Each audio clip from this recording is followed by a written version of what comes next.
दिनेश और शशि की एक ही बेटी थी, सावी। वो दोनों उसे बहुत प्यार करते थे।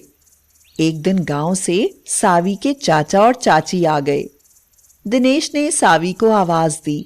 सावी बेटा, देखो तुम्हारे चाचा चाची आए हैं, इन्हें चाय पानी दो। तो सावी बोली, मम्मी आप जाइए ना, 4 कप चाय बनेगी। मम्मा मुझसे नहीं बनने वाली, चाय तो आपको ही बनानी पड़ेगी। हाँ। शशि ने कहा, तू बड़ी कामचोर है सावी, 4 कप चाय नहीं बना सकती तो ससुराल में जाकर क्या करेगी? सावी हंसते हुए बोली, मेरी प्यारी मम्मी, जब मैं सोकर उठा करूंगी ना तो चाय आपका दामाद बनाकर पिलाया करेगा मुझे। चल उठ, खड़ी हो, ये सपने देखना छोड़। कहीं ऐसा ना हो कि तुझे कोई जॉइंट फैमिली मिल जाए और पूरा दिन तेरा किचन में ही निकल जाए। प्लीज मम्मा ऐसे मत बोलो, बस ये बोलो कि एक मैं और एक वो, बस इतना सा ही परिवार हो मेरा। माँ कभी गलत नहीं कहती, लेकिन मन मांगी मुराद किसी की पूरी नहीं होती, समझी? अब खड़ी हो और किचन में जाकर चाय बना, मैं बस अभी आती हूं। सावी को हमेशा छोटा परिवार पसंद था। घर में कभी 1-2 मेहमान आ जाते थे तो वह परेशान होने लगती थी। सावी चाय बनाकर लेकर गई तो उसके चाचा चाची बोले, अरे हमारी बिटिया तो बड़ी हो गई, चाय भी बनाने लगी। अरे भाई, ये तो ग्रेजुएशन के बाद भी बड़ी नहीं हुई, अब तो बस ये शादी के बाद ही बड़ी होगी। सावी ने कहा, क्या डैडी आप भी, जब देखो शादी की ही बात। कुछ महीनों बाद सावी के लिए सार्थक का रिश्ता आया। सार्थक 5 भाई थे, वह सबसे छोटा था। सब अच्छी पोस्ट पर थे। इतने अमीर घराने से रिश्ता आने पर दिनेश मना ही नहीं कर पाया और सावी को दिखाने के लिए उन्हें घर पर बुला लिया। सार्थक बोला, सावी, मेरी जॉइंट फैमिली है, मेरे घर में 20 मेंबर्स हैं। 15 साल से मेरी बड़ी भाभी जॉइंट फैमिली में रह रही हैं, क्या तुम एडजस्ट कर पाओगी? सावी अपने मम्मी पापा की तरफ घूर कर देखने लगी तो उन्होंने गुस्से में आंख दिखाई, हाँ में गर्दन हिलाई। इसलिए सावी ने भी हाँ में सिर हिला दिया। फिर क्या था, रिश्ता पक्का और चट मंगनी पट ब्याह। सावी ने ससुराल में जाकर देखा कि घर में 6-7 छोटे छोटे बच्चों ने हुड़दंग मचाया हुआ था। सब लोग इस तरह घूम रहे थे जैसे लोग बाजार में घूम रहे हों। नई बहू के स्वागत में जैसे पूरा मोहल्ला इकट्ठा कर लिया हो। सारी रस्मों के बाद जब सावी अपने कमरे में गई तो राहत की सांस ली उसने। भाभी भाभी कहकर 2 छोटी ननद उसके पास धपाक से आकर बैठ गईं और बोल बोल कर उसके सिर में दर्द कर दिया। फिर सारे बच्चे उसके कमरे में ही उछल कूद मचाने लगे। सावी मन ही मन सोचने लगी, हे भगवान, ये घर है या चिड़ियाघर, एक पल के लिए भी शांति नहीं, इससे तो मेरा मायका ही अच्छा था। सार्थक के कमरे में आते ही सब बाहर चले गए। सावी बोली, सार्थक, ये बच्चे थे या आफत? इतना शोरगुल, मेरे तो सिर में दर्द होने लगा है। तो सार्थक ने कहा, सावी, ये मेरे भतीजी और भतीजे थे, मैं इन्हें जान से ज्यादा प्यार करता हूँ, इन्हें कभी कुछ मत कहना, और बच्चे तो होते ही ऐसे हैं। अगले दिन सुबह के 7 बज गए, लेकिन सावी सोती रही। सार्थक की बड़ी भाभी पूनम कमरे में आई और बोली, सावी उठो, 7 बज गए हैं। तो सावी ने कहा, अरे अरे ये तो 7 बज गए, सॉरी दीदी, आज मेरा पहला दिन था, मुझे जल्दी उठना चाहिए था।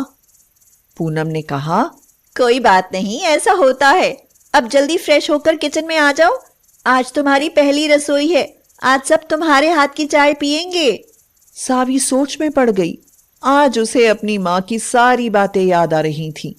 उसने कमरे से बाहर आकर देखा तो लग रहा था जैसे पूरी कॉलोनी इकट्ठी हो गई है। उसके माथे पर पसीना आने लगा और वो सोचने लगी, उफ, कैसे बनाऊं इतने लोगों की चाय, मैं तो 4 कप चाय बनाने में भी घबरा जाती थी। पूनम ने रसोई में बताते हुए कहा, सावी, माँ बाबूजी को शुगर है, उनकी चाय फीकी बनेगी, दीपा वेट लॉस कर रही है, उसके लिए ग्रीन टी बिना दूध के, और मैं थोड़ा मीठा ज्यादा पीती हूँ, तो मेरी चाय में थोड़ी एक्स्ट्रा शक्कर डाल देना। तभी तीनों बहुएं और भी आ गईं। वो बोली, हमारी चाय में थोड़ी दालचीनी और अदरक तेज रखना। सावी की तो खोपड़ी घूमने लगी। वो सोचने लगी, इतना सब क्या, कैसे? मेरी तो कुछ समझ में भी नहीं आया। भला नई बहू से कोई इस तरह की डिमांड करता है क्या? ऐसी चाय बनाऊंगी कि आज के बाद ये लोग मुझसे कहेंगे ही नहीं चाय के लिए। उसने सारी चाय एक जैसी बनाकर उसमें बहुत ही ज्यादा तेज चीनी डाल दी। माँ बोली, बहू, लगता है अभी चाय बनानी नहीं आती। कोई बात नहीं, तुम्हारी चारों जेठानियां तुम्हें सब कुछ सिखा देंगी। शाम के समय वह अपनी दूसरी जेठानी गायत्री से बोली, दीदी, आप इतना सारा आटा किसके लिए गूंथ रही हो? क्या कॉलोनी की दावत करने वाली हो क्या? तो गायत्री ने हंसते हुए कहा, अरे पगली, हमारे घर में रोज इतना आटा ही गूंधा जाता है। 16 लोग हैं हमारे घर में। सावी लंबी सांस लेते हुए बोली, ओह, हमारे घर में तो गिनती की केवल 8 रोटी बनती हैं। सासू माँ ने जनसंख्या नियंत्रण कानून का पालन नहीं किया, तभी तो इतना सारा खाना बनाना पड़ता है आपको। गायत्री अपनी नई देवरानी की बात सुनकर बहुत जोर से हंस पड़ी। कुछ दिनों बाद सावी को तेज बुखार हो गया। पता चला कि उसे टाइफाइड हो गया है। उसकी हालत देखकर सारी जेठानियां उसकी सेवा में लग गईं। कभी कोई काढ़ा बनाती, कभी मालिश करती। सास बार बार आकर उसका माथा छूकर देख जाती। ससुर उसकी चिंता में बाहर टहलते रहते और बाहर से खैर खबर पूछते रहते। बच्चे तो जैसे खेलना ही भूल गए। वो सावी के पास बैठकर बारी बारी से सिर दबाते रहते। सावी ने बोला, सार्थक, मेरी वजह से सब लोग परेशान हैं। जब तक मैं ठीक नहीं होती, आप मुझे मेरे घर भेज दीजिए। वैसे भी यहाँ कोई 1 मिनट के लिए भी मुझे अकेला नहीं छोड़ता। कोई ना कोई डिस्टर्ब करता ही रहता है। इस जॉइंट फैमिली से मैं परेशान हो गई हूँ। ठीक है सावी, वैसे भी वहां गए तुम्हें काफी दिन हो गए हैं। चलो मैं छोड़ देता हूँ, तुम्हारा मन भी बदल जाएगा। सावी अपने घर चली गई। मम्मी पापा, आपने मेरी शादी जॉइंट फैमिली में क्यों करी? क्या वो लोग तुझे प्यार नहीं करते बेटा? लेकिन पापा, प्यार के बदले काम भी तो बहुत करना पड़ता है। कोई बात नहीं, अब की बार जल्दी से नहीं जाने दूंगी, तू आराम कर। सावी को 15 दिन बीत गए। उसकी तबीयत में कुछ ज्यादा सुधार नहीं था। शशि अपने काम में लगी रहती और जब फ्री हो जाती तो टीवी देखने बैठ जाती। दिनेश ऑफिस चला जाता। सावी ने अपनी मम्मी से कहा, मम्मी, मेरे सिर में बहुत दर्द है। अच्छा, सिर दर्द की टैबलेट रखी तो है, खा ले। पापा, आप तो थोड़ी देर मेरे पास बैठो। सॉरी बेटा, पूरे दिन बैठे रहता हूँ, इसलिए अब अपने कमरे में लेटने जा रहा हूँ। मम्मी, माँ जी जो काढ़ा बनाती थी वो बना दो, उससे आराम मिलता था। दवाई से ज्यादा कुछ काम नहीं करेगा, इसलिए दवाई खाकर सो जा। सावी सोचने लगी, वहां सब लोग कितना ख्याल रखते थे। वहां सब लोग बिना कुछ कहे ही मेरे आगे पीछे लगे रहते थे, और आज ऐसा लग रहा है जैसे मैं अपनों के होते हुए भी अकेली हूँ। सावी ने सार्थक को फोन किया और बोली, हेलो सार्थक, आप आकर मुझे यहाँ से ले जाओ, मेरा यहाँ मन नहीं लग रहा। सार्थक हैरान हुआ। वह तुरंत उसे लेने पहुंच गया। क्या बात है सावी? सावी ने कहा, कुछ नहीं सार्थक, मुझे समझ आ गया है कि जॉइंट फैमिली के जीवन के क्या मायने होते हैं। शुरू से अकेली ही रही थी, इसलिए जॉइंट फैमिली के फायदे से अनजान थी। उसकी आंखों में आंसू आ गए। वह बोली, मुझे एहसास हो गया है सार्थक कि मैं गलत थी। मैं भूल गई थी कि जितने ज्यादा लोग होंगे मुझे प्यार भी उतना ही ज्यादा मिलेगा। मुझे माफ कर दो सार्थक, अब मैं अपनी इस प्यारी सी जॉइंट फैमिली से दूर जाने की कभी नहीं सोचूंगी। सार्थक ने प्यार से उसका गाल थपथपाते हुए कहा, सावी, तुम ये बात समझ गई, मुझे बहुत अच्छा लगा। जॉइंट फैमिली का मतलब भीड़ नहीं होता, प्यार होता है, जिसमें बंधकर वो एक बड़े परिवार को चलाते हैं।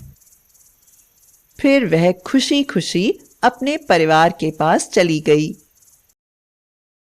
अंजू और मंजू दो जुड़वा बहनें थीं।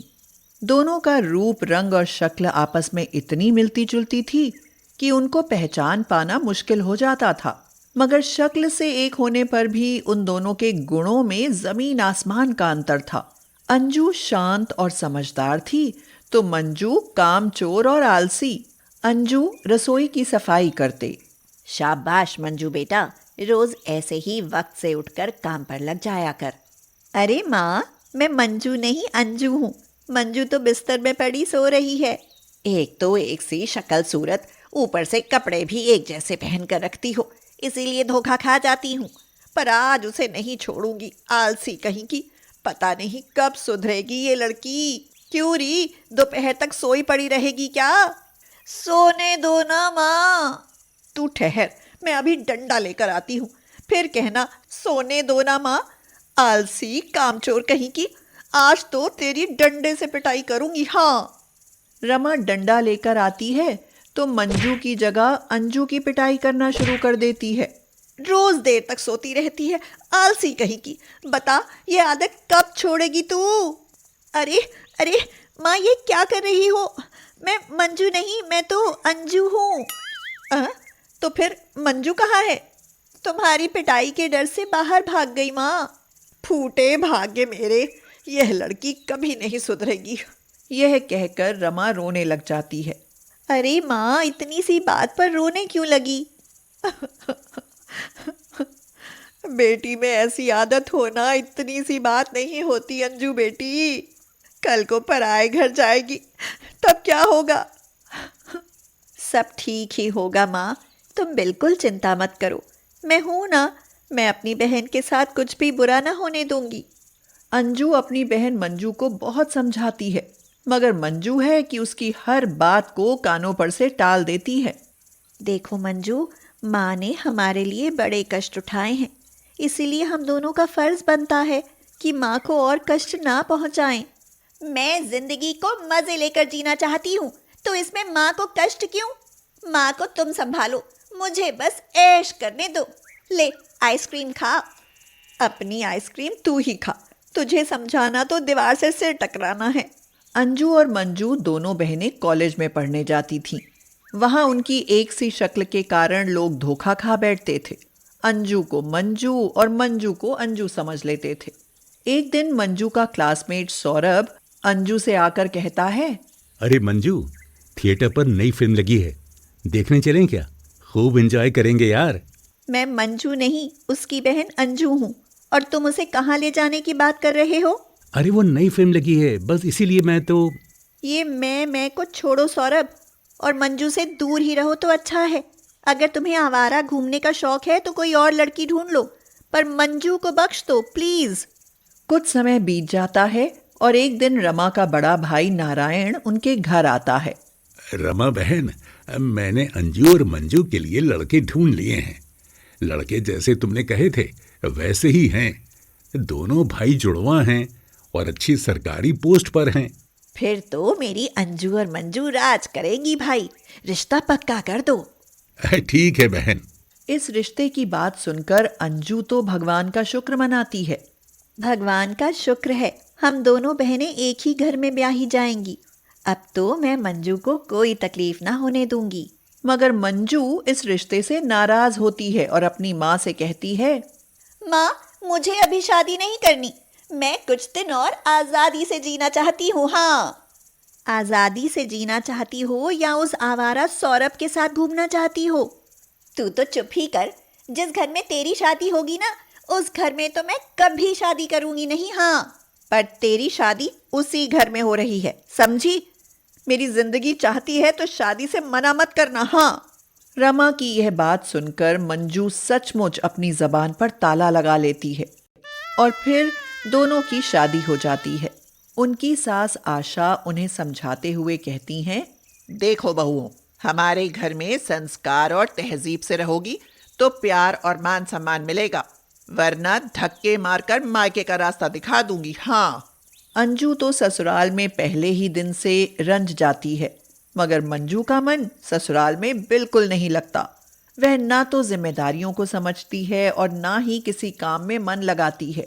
अपनी बुरी आदतों के कारण गलती पर गलतियां करती रहती है। क्या खाक रोटियां बनाई हैं? सारी रोटियां तो जली हुई हैं। कान खोलकर सुन लो मंजू। माँ जी, रोटियां मंजू ने नहीं, मैंने बनाई हैं। आइंदा ऐसा खाना बनाया तो रसोई घुसने ना दूंगी। सारा दिन झाड़ू पोछा लगवाऊंगी तुझसे, समझी? जी जी माँ जी। रोटियां मंजू जलाती है और उसकी सजा अंजू को मिलती है। अंजू यह सब इसलिए करती है ताकि मंजू सुधर जाए, पर मंजू तो हर बात का गलत ही मतलब निकालती है। मेरी गलती की सजा खुद भुगत कर क्या जताना चाहती है तू?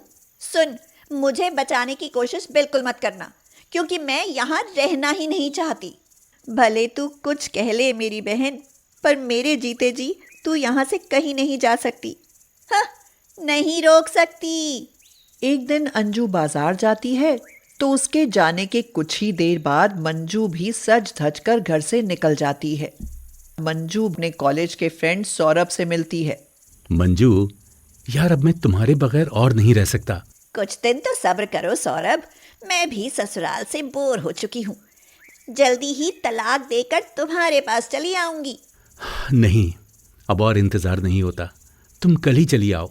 कल दिन में 12 बजे मुझे रेलवे स्टेशन पर आकर मिलो। तो घबराते क्यों हो सौरभ? मैं सब जेवर पैसा बांध कर कल 12 बजे तुम्हारे पास आ जाऊंगी। गुड मंजू, फिर तो दोनों ऐश करेंगे। जब मंजू और सौरभ यह प्लान बना रहे थे, किस्मत से अंजू भी वहीं मौजूद थी और छुपकर उन दोनों की बातें सुन रही थी। पर उनकी बातें सुनकर तो अंजू के पैरों तले से जमीन ही खिसक जाती है। वह सोचती है, बुरी आदतें तो तुझ में हमेशा से थी मंजू, पर तू इस कदर बुरी है, यह मैं सोच भी नहीं सकती थी मेरी बहन। अगले दिन 11 बजे रेलवे स्टेशन पर सौरभ बोला, अरे मंजू, तुम तो 12 बजे आने वाली थी, अभी तो 11 भी नहीं बजे। बस मैं निकल आई सौरभ, अब जहां भी चलना है जल्दी से चलो। पर तुम पैसा और जेवर तो सब उड़ा लाई हो ना? वो तो मैं नहीं ला सकी सौरभ।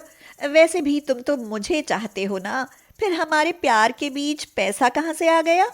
यह सुनते ही सौरभ का माथा ठनक जाता है और वह अंजू को मंजू समझकर कहता है, मेरा प्यार माल के बिना नहीं मिल सकता। जब तुम्हारे पास माल नहीं तो मेरे पास प्यार नहीं। पैसा चाहिए मेरी रानी, पैसा। सौरभ यह कह ही रहा था कि तभी मंजू आती है और उसके मुंह पर जोरदार तमाचा मारते हुए कहती है, आज आई तेरी असलियत सामने। तू तो भेड़ की शक्ल में भेड़िया निकला। अगर तुम मंजू हो तो फिर ये कौन है? यह अंजू है। आज इसी के कारण मेरी आंखें खुल गईं।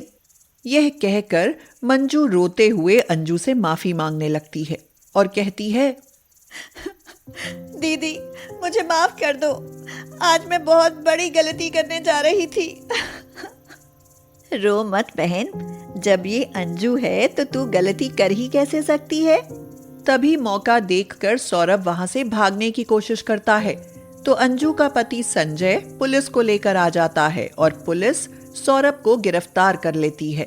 पुलिस अफसर कहता है, चल बे फ्रॉड, अब हवालात की हवा खा। प्यार के नाम पर अच्छे भले लोगों की घर गृहस्थी खराब करता है तू। अंजू ने यह सारी प्लानिंग अपने पति संजय के साथ मिलकर की थी और उनको मंजू के बारे में सब सच बता दिया था। इसीलिए संजय मंजू से कहता है, मंजू, जो हुआ उसे भूल जाओ और आज से अपनी गृहस्थी पर ध्यान दो। उस दिन के बाद मंजू सुधर जाती है और अंजू सच में चैन की सांस लेती है।